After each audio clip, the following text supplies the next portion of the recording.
یہ جادو موسیٰ علیہ السلام کے زمانے کے اندر یہ نگاہوں کے اندر جادو کیا جاتا تھا اس کی حیرت تبدیل کرنے کے لیے، اور چیز وہی ہوتی تھی لیکن لوگوں کو محسوس ہوتا تھا کہ یہ چیز بدل گئی ہے۔ وہ ہمارے پاکستان کے اندر اب تو ہم نے نہیں دیکھا، لیکن کچھ وقت گزر جب ہم بچپن تھے تو ہم نے یہ دیکھا تھا کہ کچھ جادوگر جو تھے وہ آ کر ایسے اپنا پیٹ ڈالتے تھے تو وہ جناب علی وہ ٹھیکری کا روپیہ بناتے تھے، ٹھیکری کا روپیہ بناتے تھے، دیکھتے تھے یہ جی ٹھیکری ہے نا، ہاں جی ٹھیکری ہے، تو پھر اس کو روپیہ بناتے تھے لوگ، وہ کہتے تھے دیکھ لو روپیہ ہے کہ نہیں ہے، پھر دکھاتے تھے لوگوں کو، اور چیزوں کے اندر بدل دیتے تھے، کسی کو لٹا کے اس کے گردن پر چھری چلا دیتے تھے، یہ بندے کو مار دیا ہے، دیکھتے دیکھتے وہ بندہ تڑپ رہا ہے، یہ ہو گیا وہ ہو گیا، مگر در حقیقت وہ کیا تھا؟ وہ آنکھوں پر جادو ہوتا ہے۔ یہ جادو جو ہے یہ اتنا نقصان دہ نہیں ہے، یعنی کہ جادو کے کچھ قسمیں ہیں، جادو کے کچھ قسمیں ہیں، تو اللہ تعالی یہ ارشاد فرماتا ہے وہ جادو سیکھتے تھے لوگوں میاں بیوی کے درمیان اختلاف پیدا کرنے کے لیے، وما هم بضارین به من احد الا باذن اللہ، اور وہ کسی ایک کو نقصان نہیں پہنچا سکتے تھے مگر اللہ تعالیٰ کے حکم سے۔ معلوم یہ ہوا کہ جادو کے ذریعے سے، جادو کا جو ہے کلمات اس کے اندر تاثیر ہے، اس کے اندر تاثیر ہے، جیسے زہر کے اندر تاثیر ہے، جادو کے کلمات کے اندر بھی تاثیر ہے، لیکن وہ اثر کرتا ہے اللہ تعالیٰ کی اجازت کے ساتھ۔ اگر اللہ تعالیٰ کی طرف سے اجازت نہیں ہے تو اس کے اندر کوئی اثر نہیں ہوگا۔ وما هم بضارین به من احد الا باذن اللہ، اللہ تعالیٰ کے حکم کے ساتھ سب کچھ ہے اس کے اندر اثر اللہ تعالیٰ کے حکم سے، لیکن کرنا اس کا کفر ہے، کرنا کفر ہے لیکن اثر ہے، اس لیے کہ اثر تو اللہ تعالیٰ نے رکھا ہے نا۔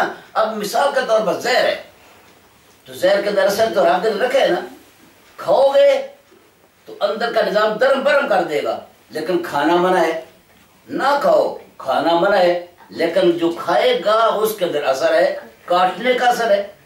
جادو کرنا منع ہے لیکن جادو جو کرے گا یا کروائے گا اس کے اندر اثر ہے۔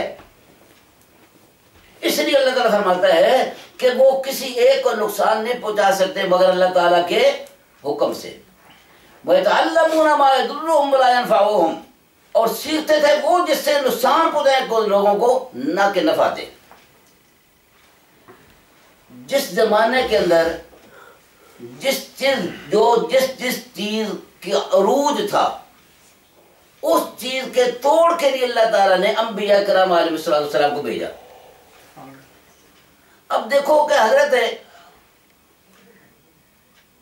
صالح علیہ السلام کے زمانے کے اندر جو لوگ تھے وہ کیا کرتے تھے؟ وہ پتھر کو، چٹانوں کو کاٹ کاٹ کے یا ان کے برتن بناتے تھے یا کاٹ کاٹ کے ان کے اندر رہائش جگہ بناتے تھے، اتنی خوبصورت وہ چیزیں بناتے تھے پتھروں کو کاٹ کاٹ کے۔ تو وہ اپنے اس فن کے ماہر تھے، کہتے تھے کہ ہم تو بڑے اس فن کے ماہر ہیں۔ اس کے مطابق ہی انہوں نے معجزہ طلب کیا حضرت صالح علیہ السلام سے۔ انہوں نے کہا کہ اے صالح آپ اس پہاڑ کے میں سے اونٹنی کو پیدا کر کے دکھا دے، اونٹنی بھی حاملہ پیدا ہو اور پیدا ہونے کے بعد بچہ بھی جنے دیکھتے ہی دیکھتے، اور بچہ بھی اس کے جسم کے قد قامت کے مطابق ہو۔ بچہ ہمیشہ کے لیے چھوٹا ہوتا ہے، ماں کے قد قامت کے مطابق تو نہیں ہوتا، لیکن انہوں نے کہا کہ بچہ بھی اپنی ماں کے مطابق ہی ہو۔ صالح علیہ السلام نے دعا فرمائی تو اللہ تعالیٰ آپ کی دعا کو قبول و منظور فرمایا، پہاڑ پھٹا، اس میں سے اونٹنی پیدا ہوئی، اور پھر اسی اونٹنی نے بچہ بھی دیا۔ تو گویا کہ حضرت صالح علیہ السلام نے اونٹنی کو پیدا کر کے دکھا دیا کہ اے سمود والو، تم یہ سمجھتے ہو کہ ہم بہت بڑے فنکار ہیں، بہت بڑے کاریگر ہیں، ہم پہاڑ کو، پتھروں کو کاٹ کاٹ کے تو ہم اپنے اس میں سے چیزیں بناتے ہیں۔ تو اللہ تعالیٰ نے مجھے یہ ملکہ عطا فرمایا ہے کہ میں نے اللہ تعالیٰ کے حضور عرض کیا تو اللہ تعالیٰ پتھر میں سے اونٹنی کو پیدا فرما دیا ہے۔ ایسا کون کر سکتا ہے؟ موسیٰ علیہ السلام کے زمانے کے اندر جادو کا زیادہ زور تھا تو اللہ تعالیٰ نے حضرت موسیٰ علیہ السلام کو آسا عطا فرمایا کہ جس سے موسیٰ علیہ السلام کو اللہ تعالیٰ نے اس آسے کے ذریعے سے ان جادوگروں پر غلبہ عطا فرمایا۔ حضرت عیسیٰ علیہ السلام کے زمانے کے اندر طب کا زیادہ زور تھا، تو اللہ تعالیٰ نے عیسیٰ علیہ السلام کو یہ ملکہ عطا فرمایا، یہ معجزہ عطا فرمایا۔ حضرت عیسیٰ علیہ السلام مادرزاد اندھوں کو، مادرزاد اندھا اس کو کہتے ہیں کہ جو ماں کے پیٹ سے اندھا پیدا ہو، یعنی نظر کمزور ہو جائے اس کا علاج ہو سکتا ہے، ڈاکٹر علاج کرتے آپریشن کریں گے، کیا سے کیا کچھ کریں گے جو نظر کمزور ہو جائے، لیکن جو پیدائشی اندھا ہو تو ڈاکٹر کہتے ہیں کہ اس کے پیچھے ہے ہی کوئی نہیں، نور ہی کوئی نہیں، تو ہمیں یہ کہاں سے مطلب اس کا علاج کرنے کا کیا فائدہ؟ تو اس کا ڈاکٹر بھی اس کا جواب دے دیتے ہیں۔ لہذا عیسیٰ علیہ السلام کو رب تعالیٰ نے وہ معجزہ عطا فرمایا کہ مادرزاد اندھوں کو آپ ہاتھ لگاتے تھے، دم فرماتے تھے، اللہ تعالیٰ ان کو شفا عطا فرما دیتا تھا، آنکھوں کا نور عطا فرما دیتا تھا۔ برس والوں کو دم فرماتے تھے، ان کا برس کی بیماری دور ہو جایا کرتی تھی۔ اللہ تعالیٰ نے عیسیٰ علیہ السلام کو اس زمانے کے لحاظ سے یہ معجزہ عطا فرمایا۔ اور ہمارے پیارے نبی کریم صلی اللہ علیہ وسلم کے زمانے کے اندر فصاحت و بلاغت کا زور تھا۔ فصاحت و بلاغت یعنی ایسے فصیح قسم کے لوگ ایسے ایسا بیان دیتے، ایسی ایسی سپیچ کرتے، ایسی ایسی تقریر کرتے جو فصاحت و بلاغت سے بھرپور تھی۔ تو اللہ تعالیٰ نے آپ کو ایسی کتاب عطا فرمائی قرآن پاک، اور قرآن پاک نازل فرمایا جو فصاحت و بلاغت سے بھرپور ہے، جس کو وہ بھی سن کر کہتے تھے کہ یہ قرآن پاک ایسی چیز ہے کہ نہ سحر ہے، نہ جادو ہے، نہ کہانت ہے، یہ ایسی کلام ہے کہ بس اس کو سن کر انسان بس سمجھ جاتا ہے کہ یہ واقعی اللہ تعالیٰ کی سچی کلام ہے۔ حضور صلی اللہ علیہ وسلم کے پاس عتبہ بن ربیعہ گیا، کافروں نے اس کو بھیجا، وہ قریش کا بہت بڑا فصیح و بلیغ تھا اور بڑی سپیچ کیا کرتا تھا، لوگوں کے سامنے جا کر تقریر کیا کرتا تھا۔ اور انہوں نے کہا کہ جا بھائی تم جاؤ، وہ بوڑھا تھا، اس نے کہا کہ تم جاؤ، ساری زندگی تم نے گزاری ہے، جاؤ محمد کے پاس جا کر ان کے سے کچھ جا کر کلام سنو۔ جب وہ آیا حضور صلی اللہ علیہ وسلم کے پاس آ کر کہتا ہے کہ محمد مجھے کلام سناؤ کہ کون سی کلام تم پر نازل ہوتی ہے، تو نبی پاک صاحب الاوراق فخر موجودات محمد مصطفیٰ صلی اللہ علیہ وسلم نے 24ویں سپارے کے سورت حامیم کی یہ آیات پڑھ کر آپ کو سنائی۔ آپ نے فرمایا لے سن، تو آپ نے ارشاد فرمایا حامیم تنزیل من الرحمن الرحیم کتاب فصلت آیاته قرآنا عربیا لقوم یعلمون بشیرا ونذیرا فاعرض اکثرهم وهم لا يسمعون وقالوا قلوبنا في أكنة مما تدعونا إليه وفي آذاننا وقر ومن بيننا وبينك حجاب فاعمل إننا عاملون۔ نبی پاک صاحب الاوراق صلی اللہ علیہ وسلم نے صرف یہ آیات بینات پڑھ کے سنائی، وہ سر نیچے کر کے سنتا رہا۔ جب واپس گیا جا کر کہتا ہے کہ میں نے ایسی کلام سنی ہے جو فصاحت و بلاغت سے بھرپور ہے، میں نے اس سے پہلے ایسی کلام نہیں سنی، لہذا تم کہتے ہو کہ محمد جادوگر ہیں، وہ کہن ہیں، وہ شاعر ہیں، خدا کی قسم وہ ایسی کلام پڑھ کے سناتے ہیں، نہ وہ شعر ہے، نہ وہ کہانت ہے، نہ وہ جادو کا کلمہ ہے، بلکہ وہ تو ایسی کلام ہے، حیران کن کلام ہے، میں سن کر حیران ہو گیا ہوں اور میں سمجھ گیا ہوں یہ فصاحت و بلاغت سے بھرپور کلام ہے۔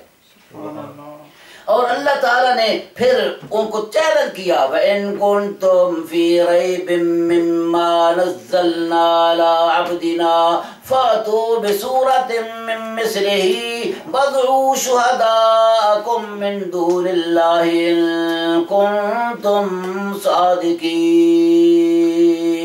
اگر تمہیں شک ہے اس میں جو ہم نے اپنے بندہ خاص پر اتارا تو لے آؤ اس کی مثل ایک صورت اور بلا لو تم اپنے مددگاروں کو اللہ کے سوا اگر تم سچے ہو۔ فَإِن لَّمْ تَفْعَلُوا وَلَن تَفْعَلُوا فَاتَّقُوا النَّارَ الَّتِي وَقُودُهَا النَّاسُ وَالْحِجَارَةُ أُعِدَّتْ لِلْكَافِرِينَ۔ تو اگر ایسا نہ کر سکو گے تو ہم تمہیں بتا دیتے ہیں کہ ہرگز نہ کر سکو گے، تو ڈرو تم اس آگ سے جو آگ کا ایندھن آدمی اور پتھر ہیں جو تیار کی گئی ہے کافروں کے لیے۔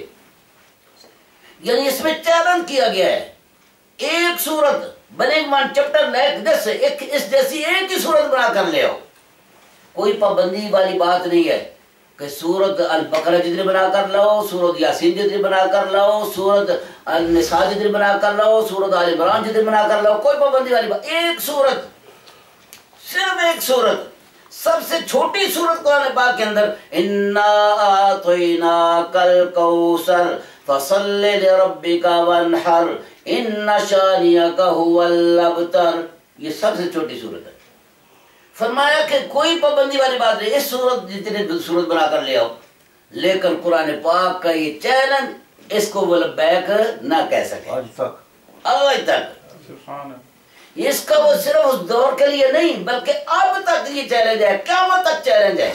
اور بڑے بڑے فصیح و بلیغ شعراء, بڑے بڑے فصیح و بلیغ فساد بلاغت سے بھرپور لوگ, مگر وہ قرآن پاک کا چیلنج قبول نہ کر سکے, اور قرآن پاک جیسے کوئی چند کلمے بھی وہ بنا نہ سکے, اس لیے کہ وہ بناتے تو اس کے اندر کئی خامیاں رہ جاتی. یہ قرآن پاک کی شان ہے.